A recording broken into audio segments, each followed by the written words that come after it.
Kalian pikir seperti ini, semakin banyak uang yang kalian miliki, kalian bisa untuk melepas yang namanya topengnya. Karena gue tahu banget ya, orang-orang yang nggak punya kapasitas untuk punya uang banyak, mereka harus pakai topeng. Maksudnya apa? Mereka misalnya punya bos yang mereka nggak suka, tapi mereka harus pura-pura baik di depan bosnya karena nggak punya uang.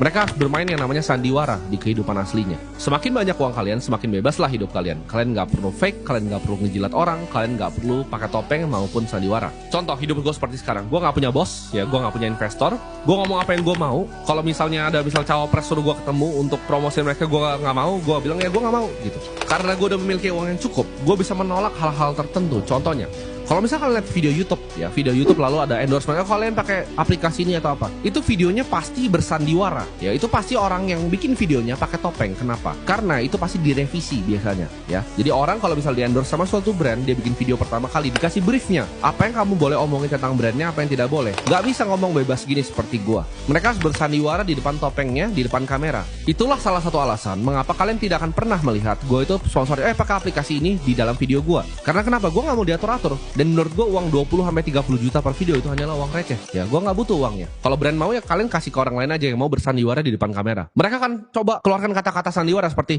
oh ini memang brandnya saya suka dan lain-lain. Tapi enggak, itu briefnya dari brand-brand tersebut. Seperti gue bilang tadi, uang itu adalah kaca pembesar dari sifat asli manusia. Kalau dia baik, dia akan semakin baik. Kalau dia jahat, ya dia semakin jahat.